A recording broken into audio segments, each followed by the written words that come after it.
half of your class 12 is over. With that, the first half of your class 12 is over. Okay, now I am going to get on with the second half. So second half, we are going to start with the ray optics. Ray optics is one of the lengthy chapter in the second half. Okay, இப்போ ரெண்டாவது ஹாஃபை பொறுத்த வரைக்கும் என்ன விஷயம்னு கேட்டிங்கன்னா, first ஹாஃபை விட second half வந்து கொஞ்சம் ஈஸியாக இருக்கும். ஃபர்ஸ்ட் ஹாஃப் அளவுக்கு கஷ்டமாக இருக்காது. ஃபர்ஸ்ட் ஹாஃபில் பார்த்தீங்கன்னா electrostatics, current electricity, magnetic effects of electric current அப்படின்னு சொல்லி கொஞ்சம் காம்ப்ளிகேட்டடான டாபிக்ஸை நம்ம ஃப்ரீக்வெண்ட்டாக படிச்சுட்டு இருந்திருப்போம். ஆனால் இதுக்கப்புறம் வரப்போகிற எல்லா சாப்டருமே ஈஸியாக இருக்கும் ஒன்ஸ் இந்த ரே ஆப்டிக்ஸை நம்ம தாண்டிட்டோம்னா. ஸோ இந்த ஆஃபில் வந்து ரொம்ப சேலஞ்சிங்கான டாப்பிக்கே இந்த ரே ஆப்டிக்ஸ் தான். ஏன்னு கேட்டிங்கன்னா, இதிலிருந்து கேட்குற கொஸ்டின்ஸ்லாம் சில நேரங்களில் கொஞ்சம் காம்ப்ளிகேட்டடாக இருக்கிறதுக்கு சான்சஸ் இருக்குது. ஓகே, மற்றபடி இதிலிருந்து பெருசாக எதுவும் வராது. அண்ட் இதில் நீங்கள் படிக்க போகிற நிறைய விஷயங்களை நீங்கள் இதுக்கு முன்னாடியே உங்களோட கிளாஸ் 10ல் படித்ததாக இருக்கும். ஸோ அதெல்லாம் நான் ரிப்பிட்டேட்டிவாக சொல்லிவிட்டு அதுக்கப்புறம் தான் நான் ரெகுலர் பார்ட்குள்ளே போகிறேன். அதுக்கு முன்னாடி ஃபஸ்ட்டு இந்த சாப்டரில் என்னென்ன இருக்குன்னு சொல்லி நம்ம பார்த்துருவோம். ஓகே, நீட்டை பொறுத்த வரைக்கும், நீட் அண்ட் ஜேஇயை பொறுத்த வரைக்கும் இதில் என்ன இருக்குது அப்படின்னு சொல்லி பார்த்துருவோம்.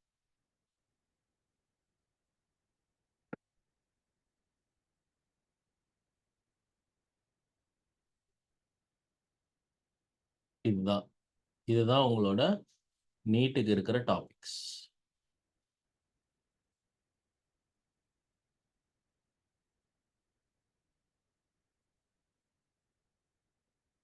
பார்த்தீங்கன்னா ஃபஸ்ட்டு ரிஃப்ளெக்ஷனில் ஸ்டார்ட் பண்ணி ஸ்பெரிக்கல் மிரர்ஸ் பார்த்துட்டு அப்புறம் மிரர் ஃபார்முலாவை பார்க்கணும். Refraction of light through spherical surfaces, thin lens and lens makers formula, total internal reflection and its application. அதுக்கப்புறம் magnification, power of lens, combination of thin lens in contact, refraction of light through prism, அப்புறம் astronomical telescope and its and their magnifying power. Microscope and astronomical telescope உடைய magnifying power என்னங்கிறத நம்ம படிப்போம்.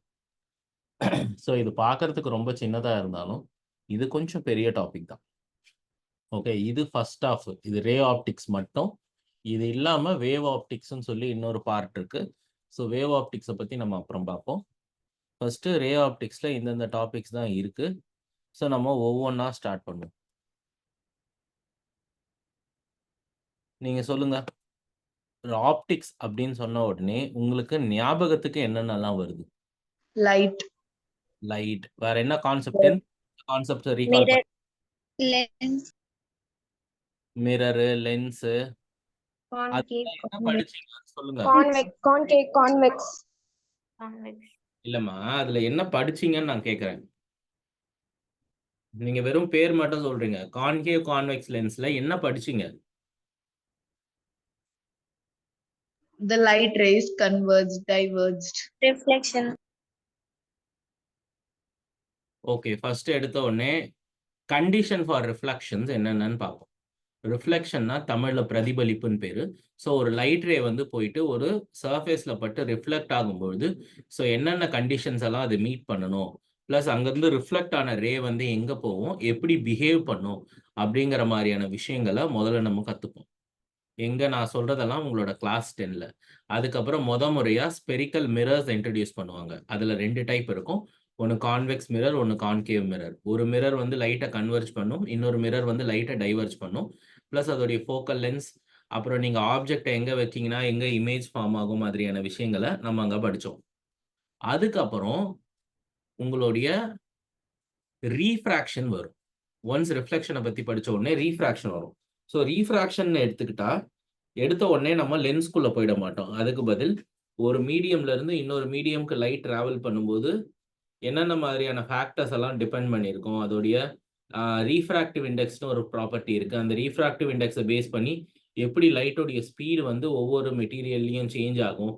And colours, ஒரு particular colour வந்து ஒரு particular மீடியம்லேருந்து இன்னொரு medium போச்சுன்னா அந்த கலருடைய ஸ்பீடு எப்படி மாறும், அண்ட் அது எப்படி பெண்ட் ஆகும் மாதிரியான விஷயங்கள் எல்லாமே நம்ம பார்க்கறது உண்டு.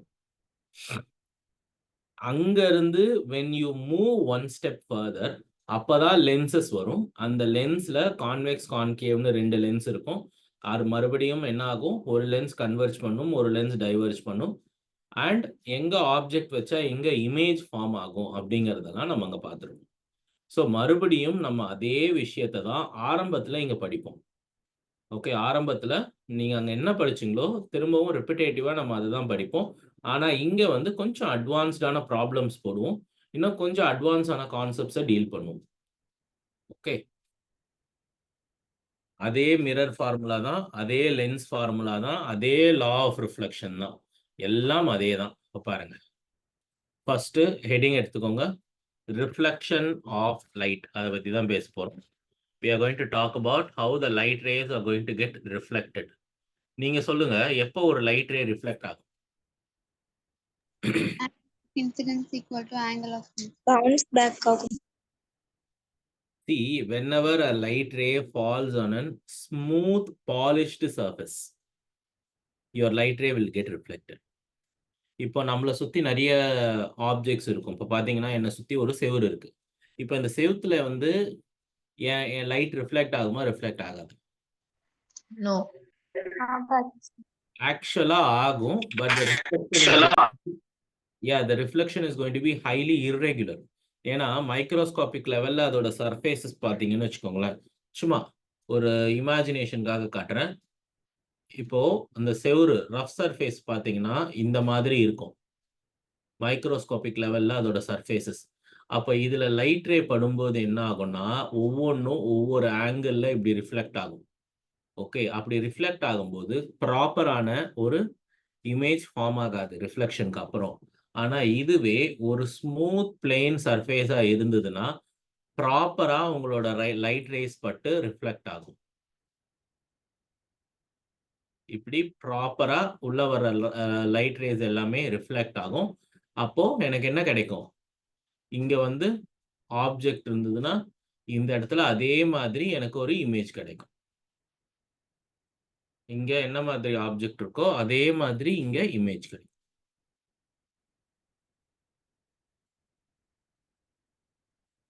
இதுதான் வித்தியாசம். மற்றபடி ரிஃப்ளெக்ஷன் அப்படிங்கிறது எல்லா இடத்துல இருந்துமே நடக்கும்.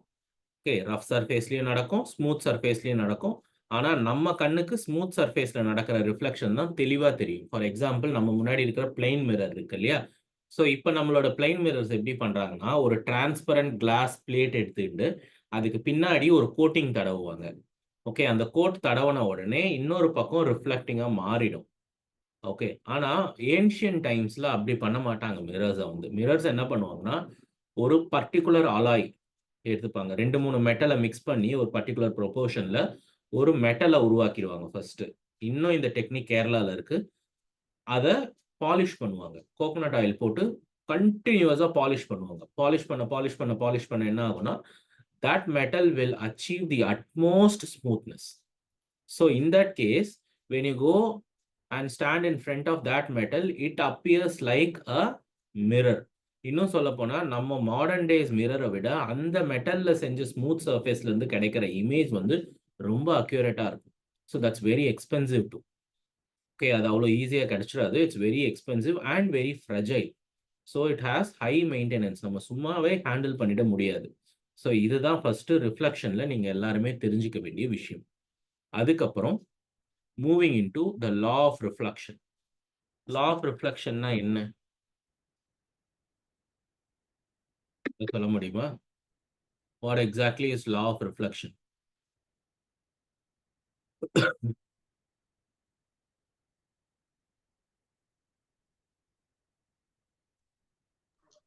Incident, normal and reflected ray lie on the same plane. See, incident, reflected, normal will lie on the same plane. Okay, இதுல பாத்தீங்கன்னா இதுதான் ரஃப் சர்ஃபேஸ்.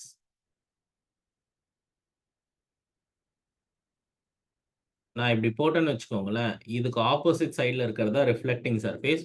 உங்களோட லைட் இப்படி ரிஃப்ளெக்ட் ஆகாது. It's a rough surface. இப்போ உங்க முகம் பார்க்குற கண்ணாடிக்கு பின்னாடி பகுதி பார்த்தீங்கன்னா ஆரஞ்சு கலரா ரஃப்பா இருக்கும் இல்லையா? ஸோ ஒரு கோட்டட் சர்ஃபேஸ், அந்த மாதிரியான சர்ஃபேஸ் இது. ஸோ உங்களோட லைட் இங்க இருந்து ரிஃப்ளெக்ட் ஆகாது.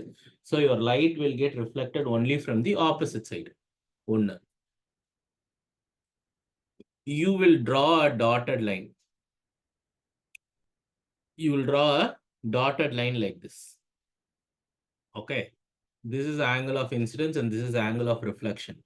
ரெண்டு ஆங்கிளையுமே you have to measure from the normal only. Both the angle of incidence and the angle of reflection, both has to be measured only from the normal. Okay, நார்மல்ல இருந்து incident light, இதுதாங்க incident light. So உங்க normal லைன்ல இருந்து இந்த incident லைட்டுக்கு நீங்க cut angle வந்து ஆங்கிள் ஆஃப் இன்சிடென்ட். சொல்லுமா பூஜா? பூஜா ஸ்ரீ.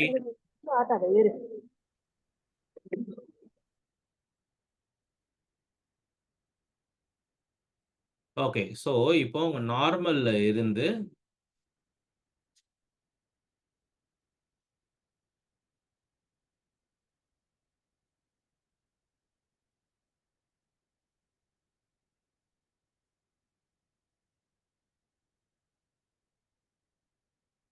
இப்போ நார்மல்ல இருந்து இன்சிடென்ட்க்கு வந்து ஒரு ரே கட் பண்ணுவோம் பாத்தீங்களா? அதுதான் என்ன ரே? அது இன்சிடென்ட் ரேக்கு நம்ம வரையற ஆங்கிளுக்கு பேர் என்னமா? Angle of incidence. Angle of. So நார்மல்ல இருந்து இன்சிடென்ட் ரேக்கு வரையற ஆங்கிள் வந்து ஆங்கிள் ஆஃப் இன்சிடென்ஸ். இங்க பட்டு இப்படி ரிஃப்ளெக்ட் ஆயிடும்.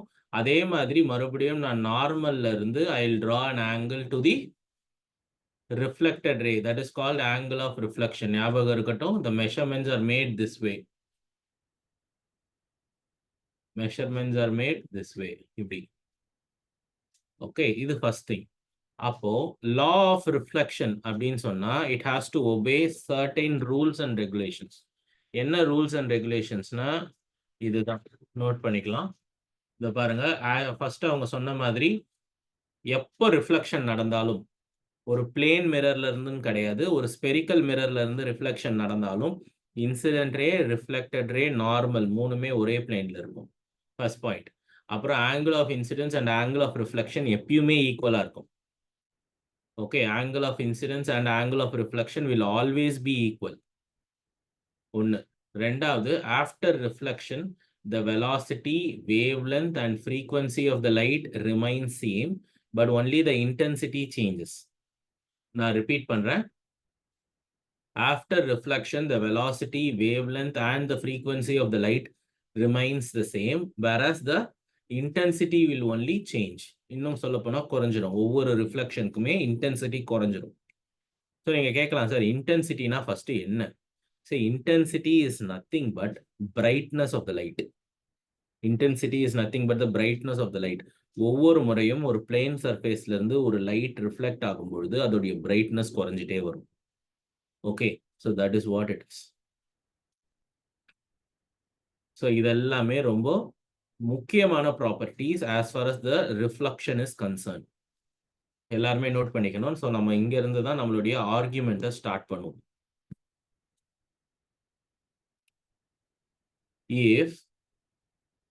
If angle of incidence is going to be 0, what will be your angle of reflection? 0. Yeah, it will also be 0. If your angle of incidence is 0, your angle of reflection is also 0. அதாவது இப்படி ஒரு mirror இருந்தா உங்களோட light ரே வந்து நேரா வந்து incident ஆகி மறுபடியும் இப்படி ரிஃப்ளெக்ட் ஆயிடும். So incident ray, this is reflected ray. Sir, யா சொல்லுமா. சார் எனக்கு இப்போதான் சார் வந்துட்டு லிங்க் ஓபன் ஆச்சு. எதுல இருந்து போறீங்கன்னு மட்டும் கொஞ்சம் சொல்லுங்க சார். ஆக்சுவலா இப்போதாம்மா புது சாப்டர் ஸ்டார்ட் பண்ணியிருக்கேன், ஆப்டிக்ஸ்ன்னு சொல்லி. ஓகே, அதை பத்தின இன்ட்ரோடக்ஷன் கொடுத்துட்டு நான் ஃபர்ஸ்ட் டாபிக் எடுத்துட்டு இருக்கேன். ஓகேங்க sir, thank you sir. So first இதுதான் ரிஃப்ளெக்ஷனோட பேஸ். ஓகேவா? இதுல யாருக்காச்சும் ஏதாச்சும் டவுட் இருக்கா? ஸோ இதை முடிஞ்ச உடனே இன்னொன்று நீங்கள் முக்கியமாக கற்றுக்க வேண்டிய விஷயம் real and virtual object, real and virtual image. எப்போ ஒரு இமேஜ் ரியல்னு சொல்லுவோம், எப்போ ஒரு இமேஜை வெர்ச்சுவல்னு சொல்லுவோம், சொல்ல முடியுமா யாராலையாவது? உங்களுக்கு என்ன சொல்லி கொடுத்துருக்காங்கோ இல்லை நீங்கள் என்ன புரிஞ்சுக்கிட்டீங்களோ அதை பொறுத்து நீங்கள் சொன்னால் போதும். தப்பாக இருந்தால் பரவாயில்லம்மா. But please tell me what you understood by saying virtual image and real image. The image that we get in front of the mirror is real and back of the mirror is virtual. Okay, whatever the image that you get in front of the mirror is real and back of the mirror is virtual. Okay, correct தான். இப்போ நான் எப்படி புரிஞ்சுப்பேன் அப்படின்னு பார்த்தீங்கன்னா, logic படி ஒரு image form ஆச்சுன்னா அந்த இமேஜ் ரியல். லாஜிக்கே இல்லாத ஒரு இடத்துல இமேஜ் ஃபார்ம் ஆச்சுன்னா அது வெர்ச்சுவல்.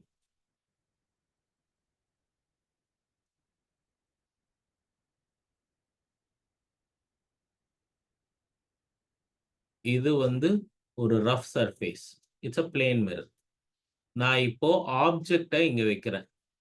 இது O, this is an object. Your object should always be placed in front of the mirror. அது எல்லாருக்குமே தெரிஞ்ச விஷயம். இப்போ இதுல இருந்து வர்ற லைட் வந்து இந்த பிளேன் சர்ஃபேஸ்ல பட்டு ரிஃப்ளெக்ட் ஆகும். கரெக்ட் தானே? இந்த ஆப்ஜெக்ட்ல இருந்து வர்ற லைட் வந்து இந்த ஷைனி சர்ஃபேஸ்ல பட்டு கண்டிப்பா ரிஃப்ளெக்ட் ஆகும். எந்த பக்கம் ரிஃப்ளெக்ட் ஆகும்? இப்படி வந்து பட்டு ஆப்போசிட்ல ரிஃப்ளெக்ட் ஆகும்.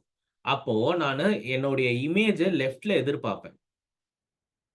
கரெக்டா? லாஜிக் படி அது லெஃப்ட்ல ஃபார்ம் ஆகணும். ஏன்னா நான் இங்க ஆப்ஜெக்ட் வச்சிருக்கேன், லைட் இதுல பட்டு ரிஃப்ளெக்ட் ஆச்சுன்னா என் இமேஜ் லெஃப்ட்ல ஃபார்ம் ஆகணும். ஆனா சப்போஸ் நான் நினைச்ச இடத்துல ஃபார்ம் ஆகாம நான் எதிர்பார்க்காத இடத்துல இமேஜ் ஃபார்ம் ஆச்சுன்னா அது வெர்ச்சுவல் இமேஜ். எக்ஸாம்பிள், இது ரியல் ஆப்ஜெக்ட், ஆனா இது வெர்ச்சுவல் இமேஜ். நான் நிஜமாவே இங்க ஒரு பொருள் வச்சிருக்கேன், ஆனா இதோடைய இமேஜ் வந்து லெஃப்ட்ல தான் லாஜிக் படி வரணும், ஆனா அது ரைட்ல வருது.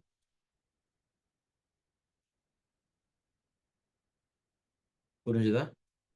இன்னும் சில எக்ஸாம்பிள்ஸ் நான் உங்களுக்கு கொடுக்குறேன், பாருங்க.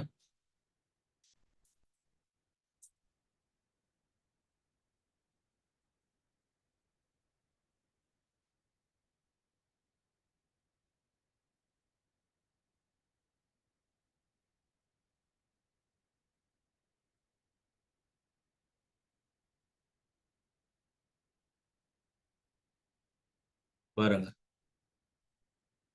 இதுதான் இப்ப நான் வரைஞ்ச கேஸ். நான் இந்த இடத்துல இப்போ இதுதான் இப்ப நான் வரைஞ்ச கேஸ். இங்க நான் ஆப்ஜெக்ட் வச்சிருக்கேன். இந்த ஆப்ஜெக்ட்ல இருந்து வர்ற ரே வந்து பட்டு ரிஃப்ளெக்ட் ஆயிருது. இப்படி பட்டு இப்படி ரிஃப்ளெக்ட் ஆயிருது. இப்ப பாத்தீங்கன்னா எனக்கு இமேஜ் வந்து லாஜிக் படி லெஃப்ட்ல தான் கிடைக்கும். அதுல எந்த குழப்பமும் கிடையாது. லாஜிக் படி இந்த இமேஜ் வந்து லெஃப்ட்ல கிடைக்கும். ஆனா இந்த ரே வந்து போற வழிதான் பார்த்தேன்னா இமேஜ் எங்க ஃபார்ம் ஆகுதுன்னு எனக்கு தெரியாது. இப்ப இது போற வழியை பாருங்களேன். இப்ப இதை நான் எக்ஸ்டெண்ட் பண்ணிட்டே போகலாம். இதை இப்படியே எக்ஸ்டெண்ட் பண்ணிட்டே போயிடுவேன். இதை இப்படியே எக்ஸ்டெண்ட் பண்ணிட்டே போனேன்னா அது எங்கேயுமே மீட்டே ஆகாது.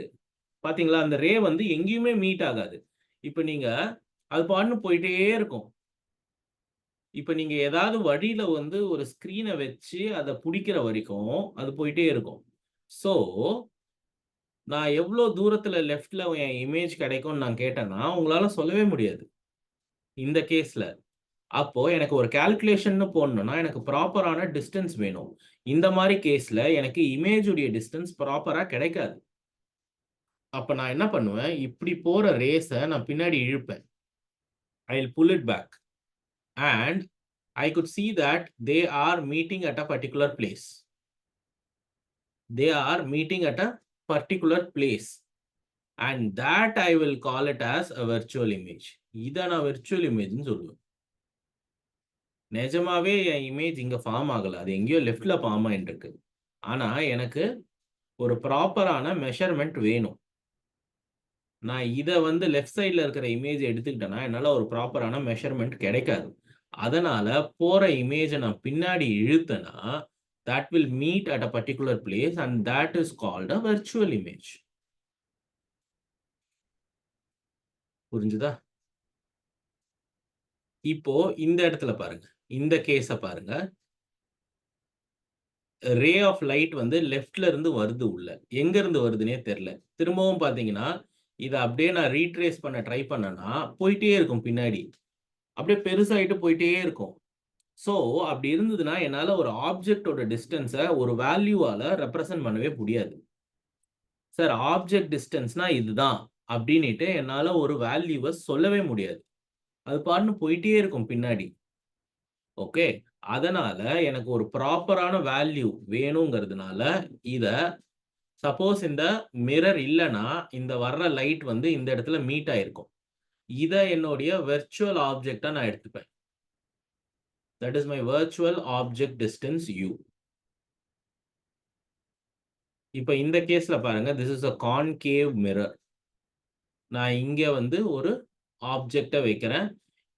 சாரி, என்னுடைய ஆப்ஜெக்ட் லெஃப்ட்ல எங்கேயோ இருக்கு, இன்ஃபினிட்டியில இருக்கு. இன்னும் சொல்ல போனா லெஃப்ட்ல என்னோட ஆப்ஜெக்ட் வந்து இன்ஃபினிட்டியில இருக்கு.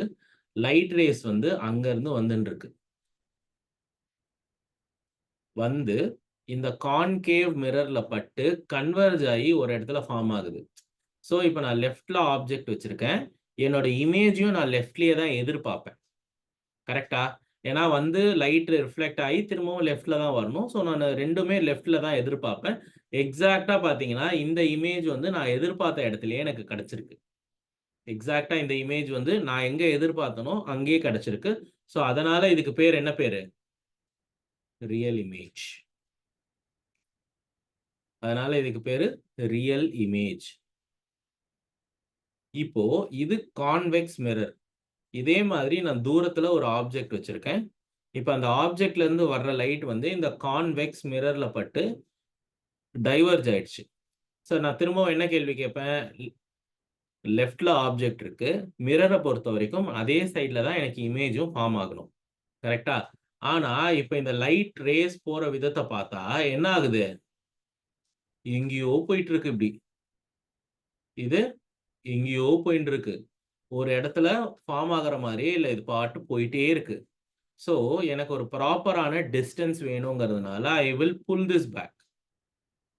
I will pull it back and I can see that it is going to meet at a particular point. It will meet at a particular point. So இதுதான் என்னவா மாறிடும்? virtual image மாறிடும்.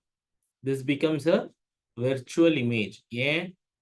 ஆக்சுவலா நான் இமேஜை வந்து எதிர்பார்த்தது லெஃப்ட் சைட்ல தான், பட் ஆனா அது ஃபார்ம் ஆனது ரைட் சைட்ல. So this is an virtual image. இங்க பாருங்க, this is called a convex lens.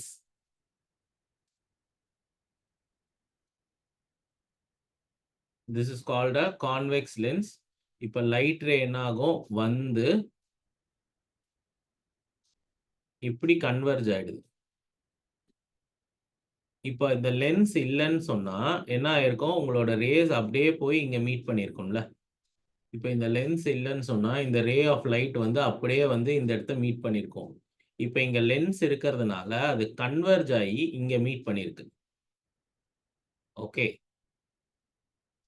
So நிஜமாவே லைட் இங்க மீட் பண்ணதுனால இந்த இடத்துல கிடைக்கிற இமேஜ் வந்து எனக்கு ரியல் இமேஜ்.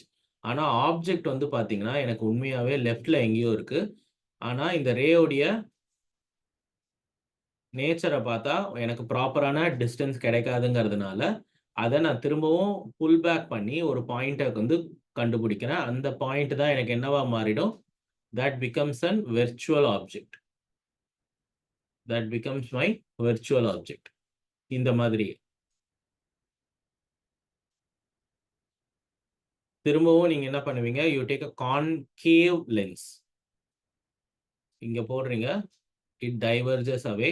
திரும்பவும் அதை புல் பண்ணி நான் இந்த இடத்துல மீட் ஆக போகுது. இது ரியல் ஆப்ஜெக்ட், இது வெர்ச்சுவல் இமேஜ். எல்லாருமே கண்டிப்பா இதை நோட் பண்ணிக்கணும். நோட் பண்ணிட்டு எக்ஸாக்டா அங்க என்னென்ன எழுதியிருக்கோ அதை நோட் பண்ணிக்கோங்கம்மா.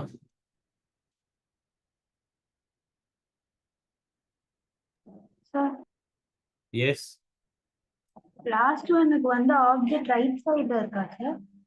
லாஸ்ட் ஒன்னுக்கு வந்து ஆப்ஜெக்ட் வந்து லெஃப்ட் சைட்ல இருக்கு. இதோடுக்கு பாருங்க, இதுதான் ஆப்ஜெக்ட். லாஸ்ட் ஒன்னுக்கு இங்க இருந்து லைட் வந்து இதுல பட்டு இப்படி ரீஃப்ராக்ட் ஆகுது. புரியுதா? ஆனா இமேஜ் வந்து ரைட்ல எங்க ஃபார்ம் ஆகும்னு என்னால ப்ராப்பரான டிஸ்டன்ஸ் சொல்ல முடியாதுன்றதுனால நான் அதை திருப்பி இழுத்து இந்த இடத்துல ஃபார்ம் ஆகும்னு சொல்லி நான் ஒரு வெர்ச்சுவல் பாயிண்ட்டை மார்க் பண்றேன். Okay sir.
புரியுதாம்மா?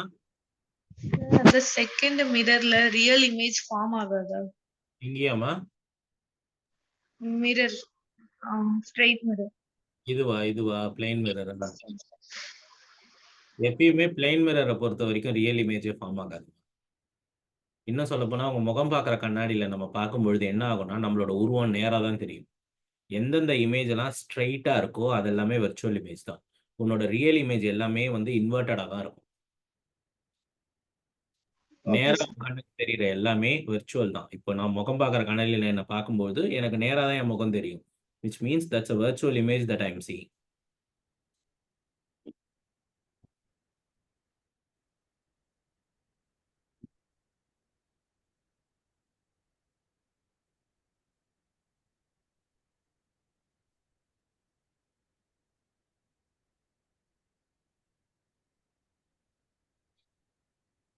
And now I am going to talk about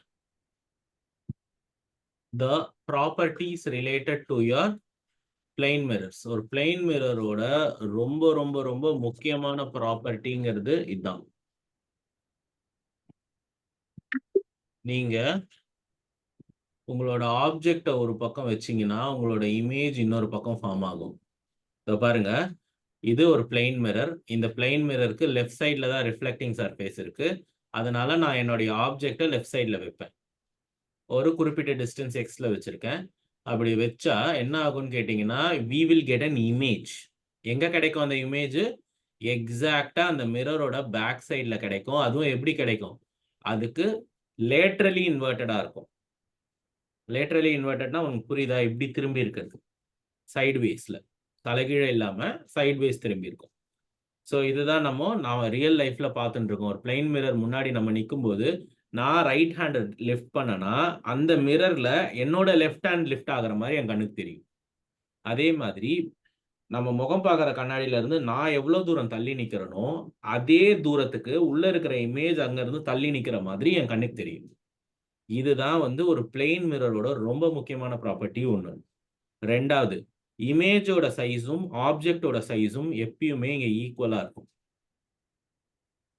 okay, both the size of the image and the size of the object will be equal in this case. இதுதான் நம்ம plain மிரரோட ரொம்ப ரொம்ப ரொம்ப முக்கியமான conditions.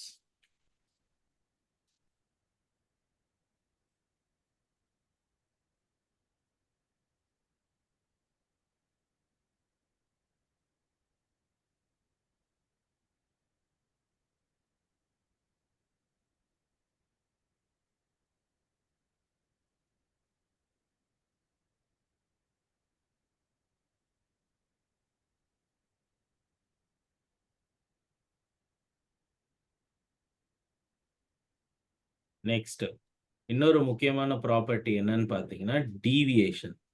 ஒரு light ரே எப்படி deviate ஆகும் அப்படிங்கிறது.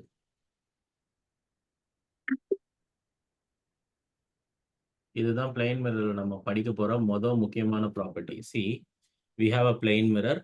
ஒரு ரே வந்து இன்சிடென்ட் ஆகி ரிஃப்ளெக்ட் ஆயிடுது. இது அதோடைய நார்மல். நான் ஏற்கனவே சொன்ன மாதிரி இது என்னோட ஆங்கிள் ஆஃப் இன்சிடென்ஸ், இது என்னோட ஆங்கிள் ஆஃப் ரிஃப்ளெக்ஷன். சார் இது என்ன சார்? இது டெல்டா நீங்க ஏதோ ஒன்று இருக்கே, what is that? see, that delta over there is called angle of deviation. The delta is called angle of deviation.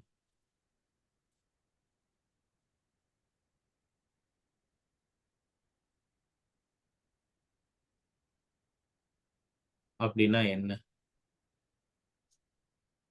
Suppose இந்த மிரர் இல்லைன்னா உங்களோட லைட் ரே இப்படி போயிட்டே இருக்கும் இல்லையா? ஆனா இப்ப இந்த மிரர் இருக்கிறதுனால தான் இது பட்டு இப்படி ரிஃப்ளெக்ட் ஆகுது. ஸோ இந்த அளவுக்கு உங்களுடைய லைட் ரே டிஃப்ளெக்ட் ஆயிருக்குன்னு அர்த்தம். This is the angle to which your light ray got deflected. அப்போ இந்த ஆங்கிளை நான் எப்படி கண்டுபிடிக்கணும் அப்படின்னு பார்த்தீங்கன்னா இது நார்மல். நான் ஏற்கனவே சொன்ன மாதிரி இது நார்மல். ஸோ இது ரெண்டுத்துக்கும் நடுவில் 90 டிகிரிஸ் இருக்கும். அதே மாதிரி சப்போஸ் இந்த மிரர் இல்லைன்னா இது நேராக போயிருக்குன்னு சொன்னேன். அப்போ இந்த டோட்டல் என்ன? 180. கரெக்டா? Yes, sir. Yes, sir. Total வந்து 180. எனக்கு இந்த ஆங்கிள் வேணும். அப்ப நான் 180ல இருந்து இந்த ரெண்டு ஆங்கிளையும் மைனஸ் பண்ணனா எனக்கு இந்த டெல்டா கிடைச்சிடுமா? ஏற்கனவே ரிஃப்ளெக்டிங் லா படி எனக்கு என்ன தெரியும்? ஆங்கிள் ஆஃப் இன்சிடென்ஸும் ஆங்கிள் ஆஃப் ரிஃப்ளெக்ஷனும் ஈக்குவல்னு எனக்கு தெரியும். So the angle of deviation will be equal to 180 minus 2 times the angle of இன்சிடென்ஸ்னு எழுதிட்டு போயிட்டே இருக்காங்க. ஏன்னா இது ரெண்டும் ஈக்குவல்ல. நான் என்ன எழுதியிருக்கணும்? I plus Rன்னு எழுதியிருக்கணும். Since I and R are equal, I can just write it as 2 times I. This is how much the rays are going to get deviated. Clear?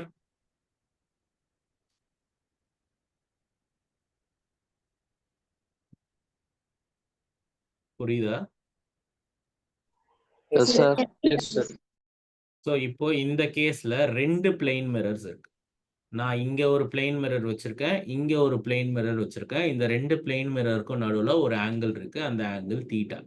So இப்போ இந்த லைட் ரே வந்து மேலே இருக்கிற மிரர்ல பட்டு ரிஃப்ளெக்ட் ஆகி திரும்பவும் இப்படி போகுது.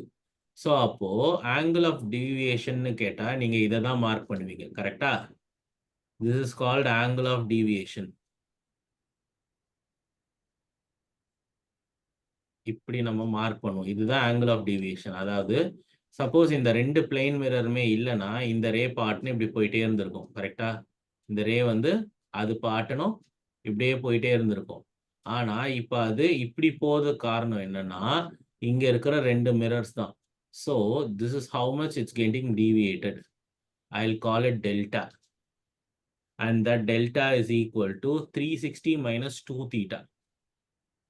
360 minus 2 theta.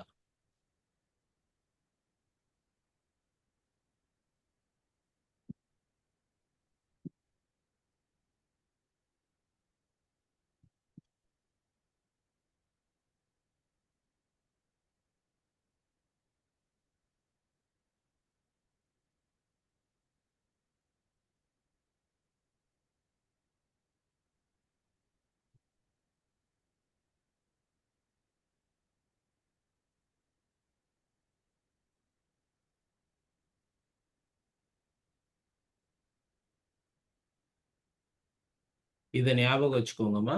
ரெண்டு மிரர்னா இதுதான் ஆங்கிள் ஆஃப் டீவியேஷன் கண்டுபிடிக்கிற ஃபார்முலா. ஓகே, நோட் பண்ணியாச்சா? நிறைய டயக்ராம்ஸ் போட வேண்டியது இருக்கும். ரெடி ஆயிக்கோங்க. ஓரளவுக்கு நீட்டா போட்டுக்கோங்க, புரியுற மாதிரி. ரொம்ப கிளம்சியா வரைஞ்சிங்கன்னா நாளைக்கு நீங்களே அதை எடுத்து பார்க்கும்போது ஒண்ணுமே புரியாது. So please make sure it is at least readable by you.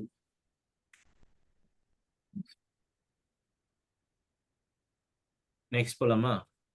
இப்போ அடுத்தது ரொட்டேஷன். Next property. இப்போ ஒரு லைட் வந்து ஒரு பிளேன் மிரர்ல பட்டுனே இருக்கு. திடீர்னு நான் வந்து அந்த மிரரை ரொட்டேட் பண்றேன். ஸோ அப்போ அந்த மிரரை நான் ரொட்டேட் பண்ணனா என்ன மாதிரியான டீவியேஷன் நடக்கும் அப்படிங்கிறத பத்தி தான் நம்ம இங்க டிஸ்கஸ் பண்ண போறோம். ஸோ இப்போ இங்க பாருங்க,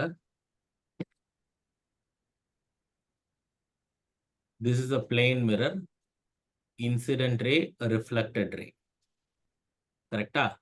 இந்த ஆங்கிள் ஐ மீன் இந்த பாயிண்ட்டை பொறுத்து வெர்டிக்கல் பிளேன்ல நீங்க இதை ரொட்டேட் பண்றீங்க. அப்படி நீங்க இதை ரொட்டேட் பண்ணீங்கன்னா your mirror is actually getting aligned in this way. Your mirror will actually get aligned in this way. அப்போ நீங்க தீட்டாங்கிற ஆங்கிளுக்கு நீங்க இந்த மிரரை டீவியேட் பண்றீங்க, திருப்புறீங்கன்னு சொன்னா இந்த ரேவும் திரும்பிடும். அண்ட் இந்த ரே எந்த அளவுக்கு திரும்பும்னா தீட்டா பிளஸ் தீட்டா அளவுக்கு திரும்பிடும். நீங்க தீட்டாங்கிற அளவுக்கு உங்களுடைய மிரரை ரொட்டேட் பண்ணீங்கன்னா உன்னோட இன்சிடென்ட் ஆங்கிளும் தீட்டாவா மாறிடும், உன்னோட ரிஃப்ளெக்டட் ஆங்கிளும் தீட்டாவா மாறிடும். Okay, so the total angle turns out to be 2 theta. Note பண்ணிக்கோங்க. If you are going to rotate, இங்க மென்ஷன் பண்ணிருக்காங்க பாரு, a plane mirror is rotated in a plane of incidence through an angle theta. by keeping the incident ray fixed. So the reflected ray turned through an angle of 2 theta. That's how it works.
எழுதியாச்சா? Next போலாமா?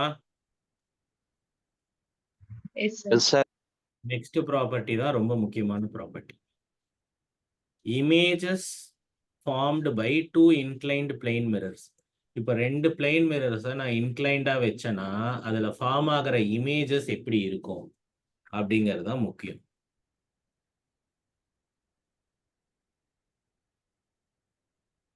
So இப்போ இப்படி ஒரு mirror இருக்கு, இப்படி ஒரு mirror இருக்குன்னு வச்சுக்கோமே. இது ஒரு பிளெயின் மிரர், அதோட ரிஃப்ளெக்டிங் சர்ஃபேஸ் இப்படி ஃப்ரண்ட்ல இருக்கிற மாதிரி வச்சுட்டேன். இன்னொரு பிளெயின் மிரர் இருக்கு, இதோட ரிஃப்ளெக்டிங் இப்படி இருக்கிற மாதிரி நான் வச்சுட்டேன். நான் இதுக்கு நடுவுல நான் வந்து ஒரு லைன் இப்படி போடுறேமா. இந்த லைன் என்னன்னு கேட்டிங்கன்னா it's called a bisecting line. இந்த லைனுக்கு பேரு பைசெக்டிங் லைன்னு பேரு. எக்ஸாக்டா நடுவுல போகுது. இப்போ இந்த மொத்த ஆங்கிள் தீட்டா அப்படின்னு நான் சொன்னேன்னா அப்ப இது என்னவா இருக்கும்? தீட்டா பை 2 இருக்கும். இது மறுபடியும் தீட்டா பை 2 இருக்கும். ஓகே, ஸோ இப்போ நான் சொல்ல போறது மொதல் கண்டிஷன். இப்போ நான் சொல்ல போறது ஃபர்ஸ்ட் கண்டிஷன்.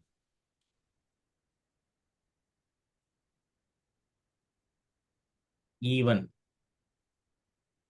அப்படின்னா ஃபர்ஸ்ட் நீங்க எடுத்த உடனே என்ன பண்ணும்? 360 பை தீட்டா போடணும். அதாவது 360 டிகிரிக்கு கீழே இந்த ஆங்கிள் என்ன இருக்கோ அந்த ஆங்கிள் போடணும். அப்படி போட்டு உங்களுக்கு ஒரு ஈவன் நம்பர் வருதுன்னு வச்சு, நிறைய ஆங்கிளுக்கு வரும். இப்போ 60 போட்டோன்னா என்ன வரும்? கீழே 60 போட்டால் என்ன வரும்? 6ன்னு வரும். It's an even number. வேற என்ன போடலாம்? 30 போடலாம். போட்டால் 12 ஈவன் நம்பர். ஸோ அந்த மாதிரி ஈவன் நம்பர் வந்தால் so total number of images formed is nothing but 360 by n minus 1. Sorry, 360 by theta minus 1. இத்தனை images form ஆகும். 360 by theta minus 1.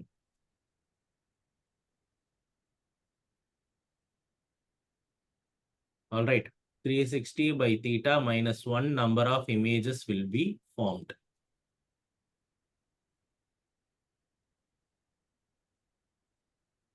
வேற எந்த குழப்பமுமே வேண்டாம். சப்போஸ் ஃபார் எக்ஸாம்பிள் 60 இருந்திருந்தா, ஒரு எக்ஸாம்பிளுக்கு சொல்றேன். If theta was 60 degree, then 360 by 60 we would have got 6. அப்போ total number of images will be 5ன்னு அர்த்தம். ஏன்? அதே 360 by theta தான் நான் இங்க போட்டிருப்பேன். அதே 6 வந்திருக்கும். 6 minus 1 5, மொத்தம் 5 இமேஜ் ஃபார்ம் ஆகும். மொத்தம் 5 இமேஜ் ஃபார்ம் ஆகும். அவ்வளவுதான், முடிஞ்சு போச்சு. இப்ப அதே மாதிரி ஆட் இருக்குன்னு வச்சுக்கோமே.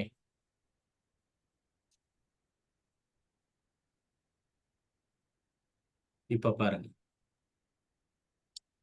ஆடை பொறுத்த வரைக்கும் 2 கிரைட்டீரியா இருக்கு இதுலயே. ஃபர்ஸ்ட் கிரைட்டீரியா, எடுத்த உடனே அதே மாதிரி 360 by தீட்டா போடுறீங்க. அப்படி போட்ட உடனே என்ன ஆயிடுது, you are getting a add number.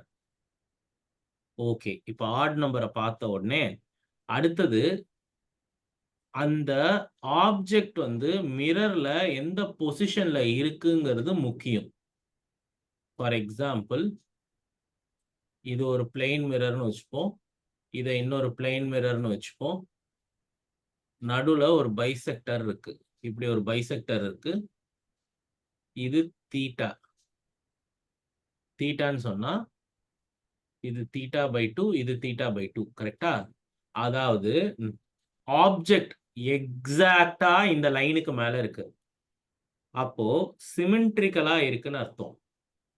அப்போ உங்களோட ஆப்ஜெக்ட் சிமெட்ரிக்கலா இருக்குன்னு அர்த்தம். அப்படி இருந்தால் n equal to 360 by theta minus 1 images form ஆகும். இதே ஏசிமெட்ரிக்கலா இருக்கு. ஏசிமெட்ரிக்கலானா கொஞ்சம் மேல இல்ல கொஞ்சம் கீழே, இந்த மாதிரி ஏசிமெட்ரிக்கலா இருந்தா என்ன ஆகும்,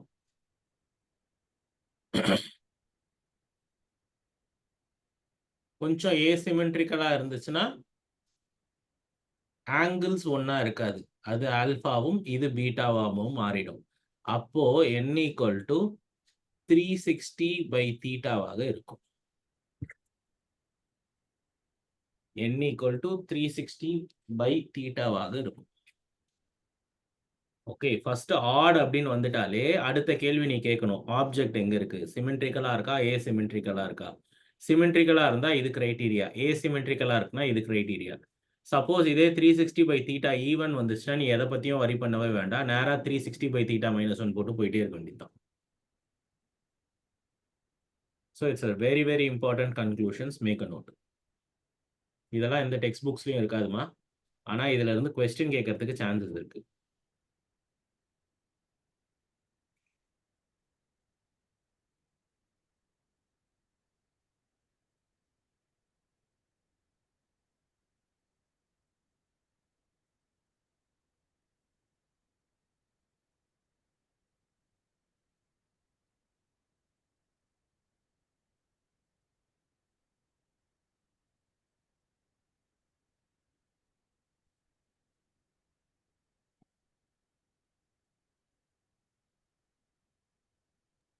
சார் அந்த ஆப்ஜெக்ட் சிமெட்ரிக்கல் அப்படின்னு எப்படி சார் கண்டுபிடிப்போம்?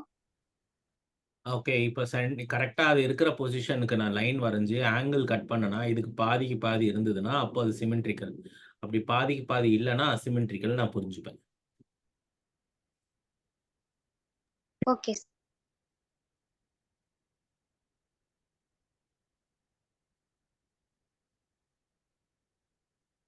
இது ஒண்ணு. அடுத்தது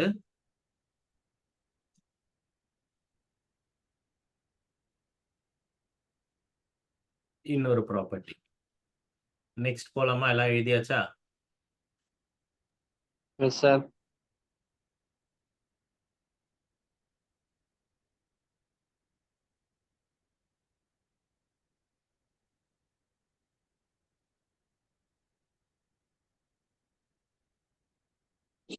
ஸோ இப்போ இங்க பிளேன் மிரர் இருக்கு, there is an object. If your object moves with a speed u, அப்போ நம்ம கண்ணுக்கு என்ன தெரியும்னா உங்க இமேஜும் அதே ஸ்பீட்ல ஓடி வர்ற மாதிரி தெரியும்.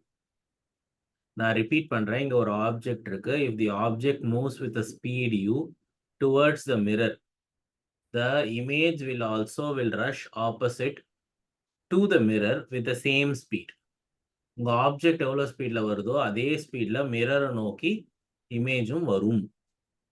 Use the speed with which your object is rushing and use the speed with which the image is rushing. இது ஒண்ணு. ஆனா இப்ப இங்க பாருங்க, உன்னோட ஆப்ஜெக்டை நீ ரெஸ்ட்ல வச்சுட்டு உன் மிரரை வந்து you're moving it closer with speed you. அப்படி மூவ் பண்ணீங்கன்னா உன்னோட image will appear like it is moving at a speed of 2 times u. It appears like your image is moving at the speed of 2u. இது இன்னொரு முக்கியமான property note பண்ணிக்கோ.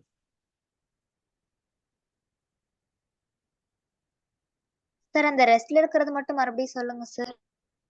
இப்போ இந்த first கேஸ்ல வந்து உன்னோட மிரர் ரெஸ்ட்ல இருக்குமா, ஆப்ஜெக்ட் இப்போ நம்ம கண்ணாடி முன்னாடி நின்றுட்டு நம்ம கண்ணாடியை நோக்கி யூன்ற ஸ்பீட்ல ஓடுறோன்னு வச்சுக்கோங்களேன். அப்ப அந்த கண்ணாடியில தெரியிற இமேஜும் என்னன்னா கண்ணாடியை நோக்கி அதே ஸ்பீட்ல ஓடி வர்ற மாதிரி நம்ம கண்ணுக்கு தெரியும். ஆனா ரெண்டாவது கேஸ்ல நம்ம ரெஸ்ட்ல இருந்துட்டு நம்ம முன்னாடி இருக்கிற கண்ணாடி வந்து நம்மள நோக்கி யூங்கிற ஸ்பீடோட நகர்ந்து வந்தா அந்த கண்ணாடியில என்ன தெரியும்? இமேஜும் ஃப்ரண்ட்ல வரும். இமேஜ் வந்து அந்த ஸ்பீடோட 2 டைம்ஸ் வேகமா நம்மள நோக்கி வர்ற மாதிரி நம்ம கண்ணுக்கு தெரியும்.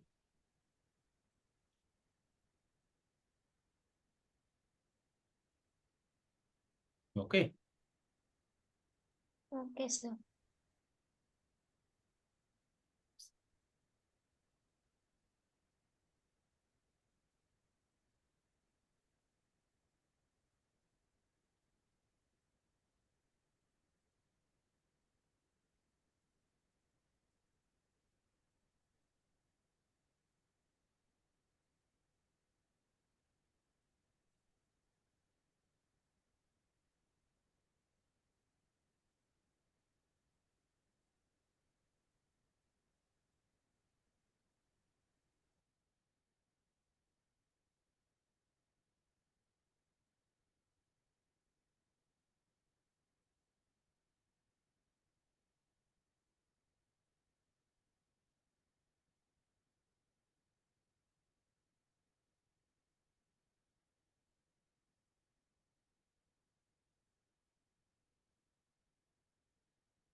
ஸோ இது என்னன்னா இப்போ பாருங்க, இது மிரர்,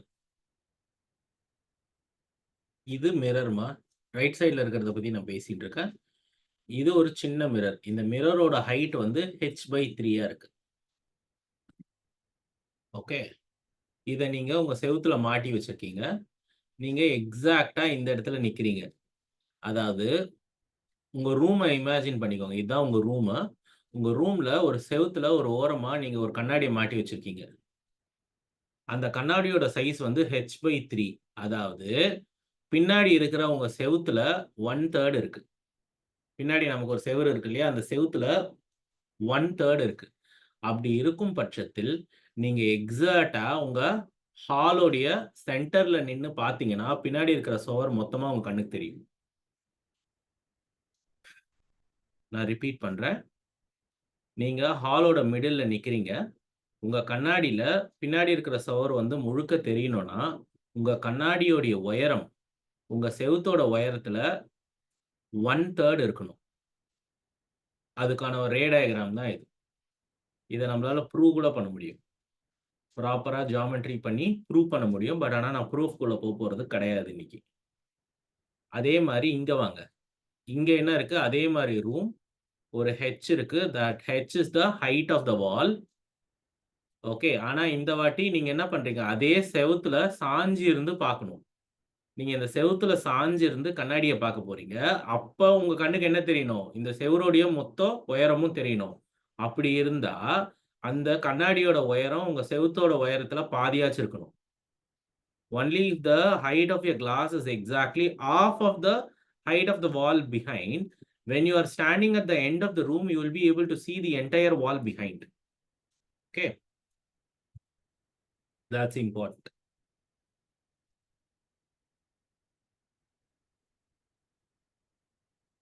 சார் அந்த h/3 கண்டிஷன் மட்டும் எப்படி சொன்னேன்? என்னப்பா h/3னா இப்ப நீ வந்து ரூமோட நடுவுல நின்னுட்டு நீ உன் கண்ணாடியை பார்க்க போற. அந்த கண்ணாடியில உனக்கு பின்னாடி இருக்கிற செவுத்தோட மொத்த லென்த்துமே தெரியணும்னா நீ மாட்டி இருக்கிற கண்ணாடி வந்து எப்படி இருக்கணும்னா it should be just 1/3 of the height. Okay. Okay.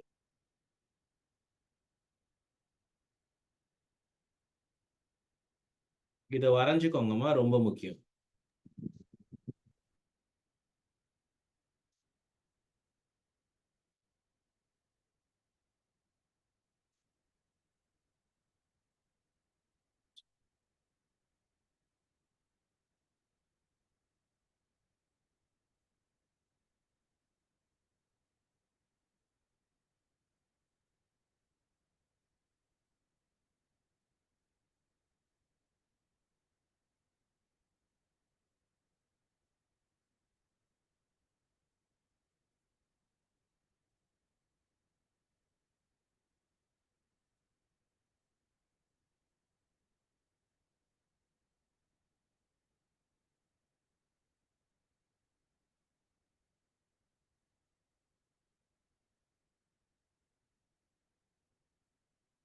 Okay, next concept போலாமாம்மா?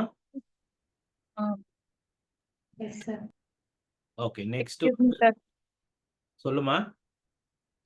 H/2 அந்த மிரர் இருக்குல்ல சார், அதுல வந்து இமேஜ் வந்து எவ்வளவு தூரத்துக்கு தெரியும் சார்? பின்னாடி இருக்கிற அந்த செவுரு மொத்தமும் தெரியுமா? ஆனா நீ செவுத்துலயே சாஞ்சிருந்து பார்த்தாலும் சரி, நீ எந்த செவுத்தை ஓகே. பார்க்கணும்னு நினைக்கிறியோ அதே செவுத்துல சாஞ்சிருந்து முன்னாடி இருக்கிற கண்ணாடியை பார்க்கற. அந்த கண்ணாடியில நீ சாஞ்சிட்டு இருக்கிற செவுத்தோடைய மொத்த ஹைட்டும் தெரியணும்னா அந்த கண்ணாடி குறைஞ்சபட்சம் h/2, நீ சாஞ்சிட்டு இருக்கிற செவுத்தோட உயரத்துல பாதி இருக்கணும். ஓ, ஓகே சார். சரி, இப்போ ஒரு ப்ராப்ளம்.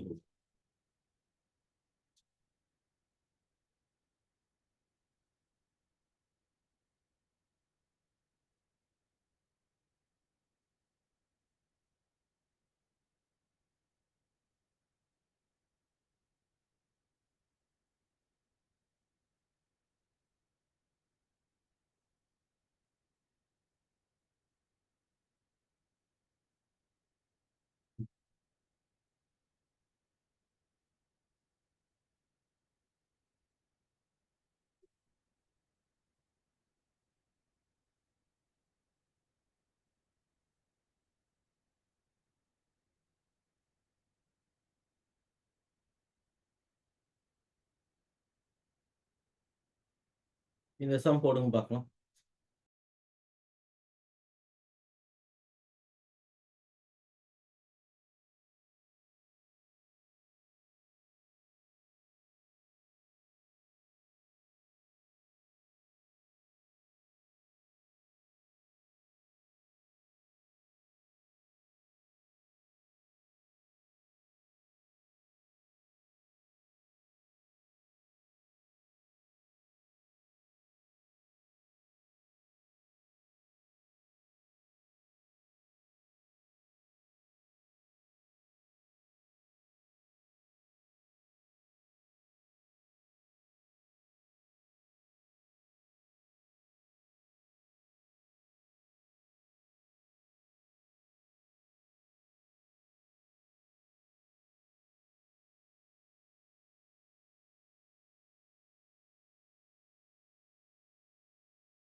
ஆன்சர் என்னம்மா? Sir, 7 sir. 7 sir. 7 sir. என்ன ஆங்கிள் நீங்க கண்டுபிடிச்சீங்க? 45 degree. 45 degree. See, a person is in a room whose ceiling and the two adjacent walls are mirror. Okay, two adjacent walls are mirror na ரெண்டு செவுத்துலயுமே mirror இருக்கு. ஒரு corner ரூம்ல சீலிங்லயும் mirror இருக்கா, ரெண்டு செவுத்துலயும் mirror இருக்குன்னா ரெண்டு மிரருக்கும் நடுவுல இருக்கிற ஆங்கிள் வந்து 90 degrees. 90 degrees sir. ஓகேவா? ஸோ 360 by 90 என்ன? 4. சொல்லுங்க. 4. 4. அப்போ ஈவன்னா எத்தனை இமேஜஸ் வரணும்? 3. 3. ஆனா செவுத்துல இருக்கிற ரெண்டையும் தவிர வேற எங்க இருக்கு? Ceiling. சீலிங்ல. இப்போ இந்த 3 இமேஜ் பிளஸ் ஒரு ஆப்ஜெக்டோட இமேஜும் சேர்த்து மொத்தம் 7 இமேஜ் இருக்கும்.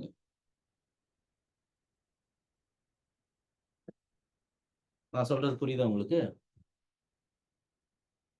அதாவது Object ஓட image எப்படி sir? இப்ப பாரு, இது வந்து உங்க செவுத்துல இருக்கிறது. இந்த ரெண்டுமே உங்களோட செவுத்துல இருக்கிற மிரர்ஸ். இது ஒரு மிரர், இது ஒரு மிரர்.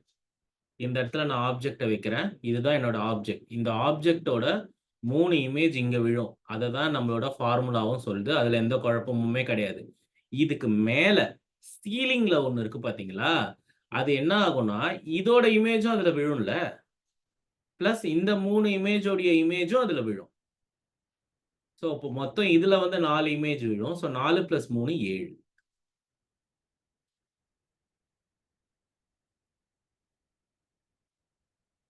சரி இன்னொரு வாட்டி சொல்லுங்க.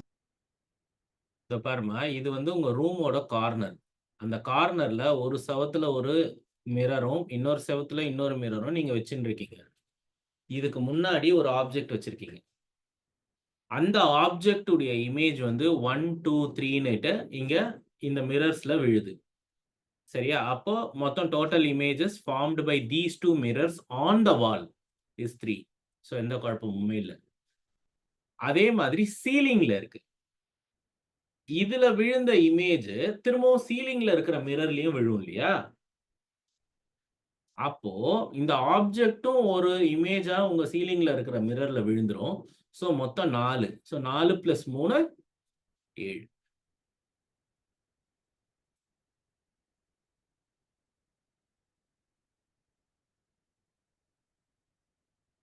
நெக்ஸ்ட் கொஸ்டின் போ.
Sir, 90 degree.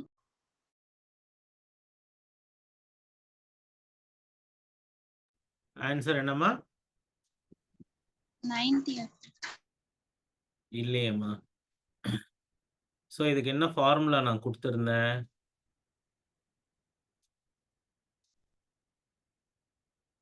ஸோ 2 மிரர் இருக்கு. இப்போ இந்த 2 மிரரும் இன்க்ளைன்ட் ஆயிருக்கு.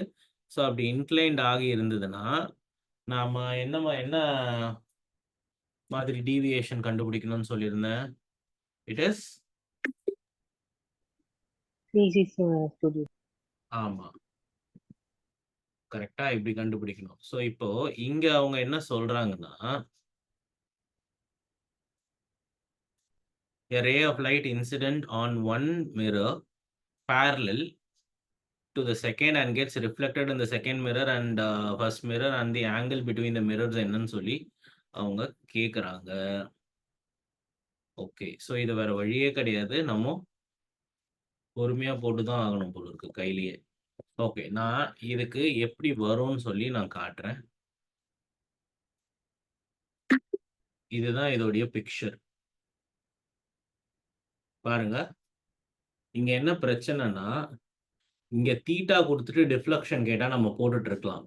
ஆனா இங்க லைட் வந்து ஃபர்ஸ்ட் ரெண்டாவது மிரருக்கு பேரலலா வந்து இடிச்சு இங்க ரிஃப்ளெக்ட் ஆகி இப்படி போகுது. ஸோ அப்போ இந்த ஆங்கிள் தீட்டானா கண்டிப்பா என்ன ஆக முடியும்?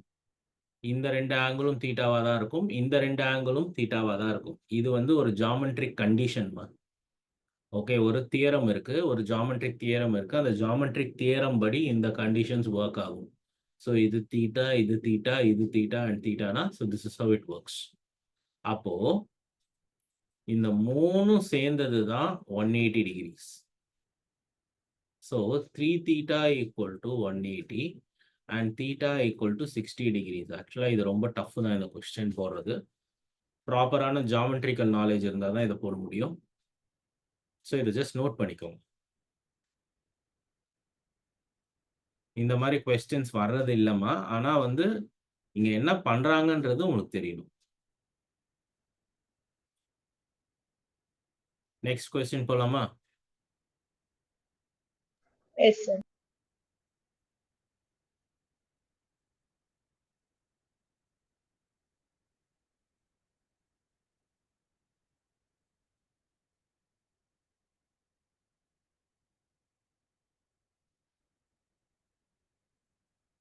ஃபர்ஸ்ட் இந்த கொஸ்டினை எல்லாருமே எழுதிக்கணும். எழுதிட்டு இதை நல்லா படிங்க. இதே மாதிரி ஒரு ப்ரீவியஸ் இயர்ல ஒரு கொஸ்டின் வந்திருக்கு.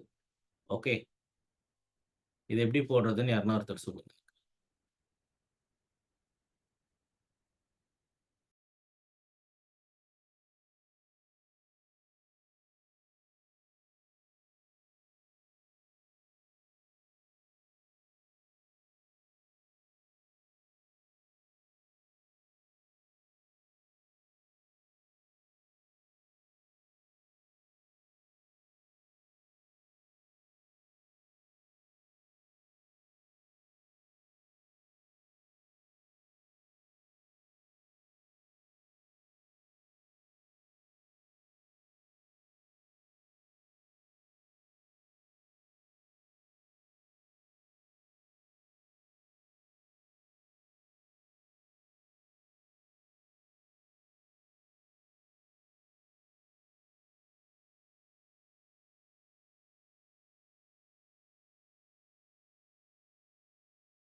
ஸோ இப்போ இங்கே என்னம்மா பண்ணலாம்? What you think?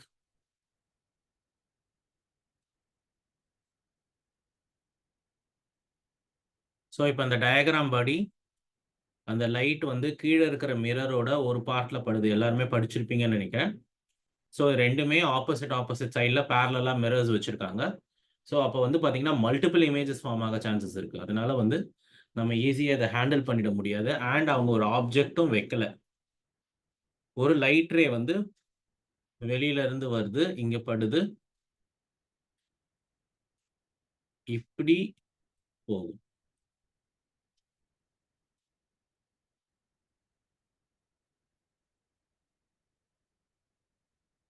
இப்படி வரப்போகுது. லைட்டை இப்படி ரிஃப்ளெக்ட் ஆகி இப்படி ரிஃப்ளெக்ட் ஆகி இப்படி வெளியில போயிடும்.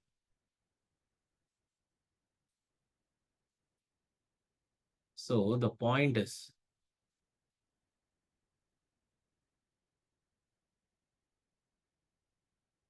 this is going to be x. இது ஒரு dotted line ஆ இருக்கும். So this is theta and that is theta. இது d. இப்போ அவங்க கேள்வி என்னன்னா, the maximum number of times the ray can undergo reflection before it emerges out. எத்தனை வாட்டி இதுல ரிஃப்ளெக்ட் ஆக முடியும் இது வெளியில போறதுக்குள்ள அப்படின்னு கேட்குறாங்க. ஸோ நான் என்ன கால்குலேட் பண்ணியிருக்கேன்னா, இது இந்த இடத்துல இருந்து இதுதான் இதோட ஃபர்ஸ்ட் ரிஃப்ளெக்ஷன். அப்புறம் இது ரெண்டாவது ரிஃப்ளெக்ஷன். ஸோ ஃபர்ஸ்ட் ரிஃப்ளெக்ஷனுக்கும் செகண்ட் ரிஃப்ளெக்ஷனுக்கும் நடுவில் இருக்கிற டிஸ்டன்ஸ் வந்து எக்ஸ். கரெக்டா? ஃபர்ஸ்ட் ரிஃப்ளெக்ஷனுக்கும் செகண்ட் ரிஃப்ளெக்ஷனுக்கும் நடுவில் இருக்கிற டிஸ்டன்ஸ் வந்து X. So it is able to travel a distance of x before two consecutive reflection. அப்போ if it decides to cross a length of L, எத்தனை முறை அது ரிஃப்ளெக்ட் ஆகணும் அப்படிங்கிறது எனக்கு தெரியல. ஆனா எனக்கு ஒன்று தெரியும், ஒவ்வொரு வாட்டி ரிஃப்ளெக்ட் ஆகும்போதும் அது கவர் பண்ண போற டிஸ்டன்ஸ் எக்ஸ். ஸோ இதெல்லாம் சேர்ந்தது தான் அதால கவர் பண்ணக்கூடிய எல் டிஸ்டன்ஸாக இருக்க போகுது. நான் ரிப்பீட் பண்றேன், ஒவ்வொரு வாட்டி அது ரிஃப்ளெக்ட் ஆகும்போதும் it is able to cover a distance X. Okay, அந்த மாதிரி n டைம்ஸ் நடந்ததுன்னா it will be able to cover a distance L. So இப்போ அடுத்தது என்ன ஆகும்? I am going to take tan theta opposite by adjacent. Tan theta is equal to x by t. Okay, இதுல இருந்து நான் x மாத்தி எழுதுனா n times d tan theta.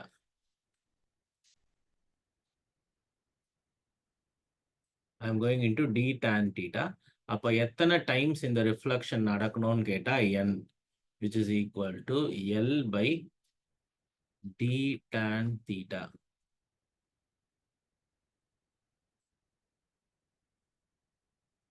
N equal to L by d tan theta times the reflection should happen. Okay. இதுல ஏதாவது doubt இருந்ததுன்னா கேளுங்கம்மா.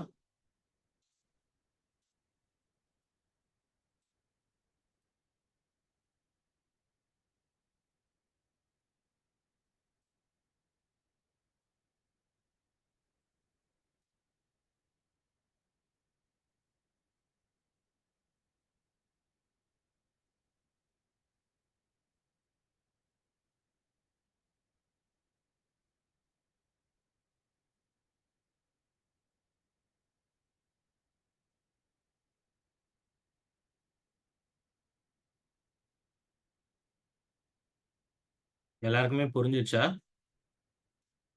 Yes, sir. Okay, நான் ஒரு ஹோம்ஒர்க் தரேன், அதை பாருங்க,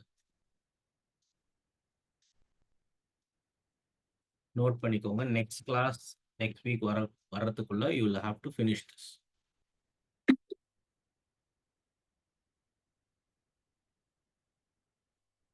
ஸோ இந்த வாட்டி என்ன நடக்குதுன்னு பாருங்க.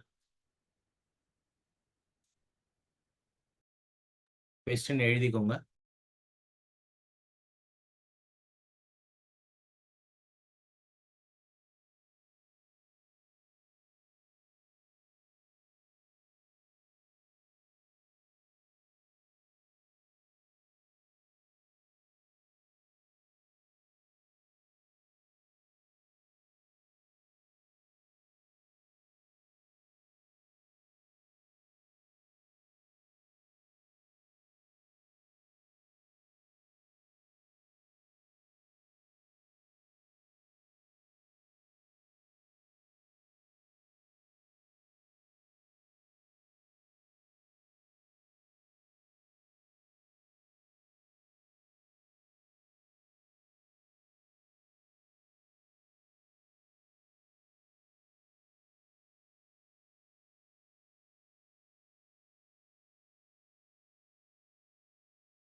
எழுதியாச்சம்மா?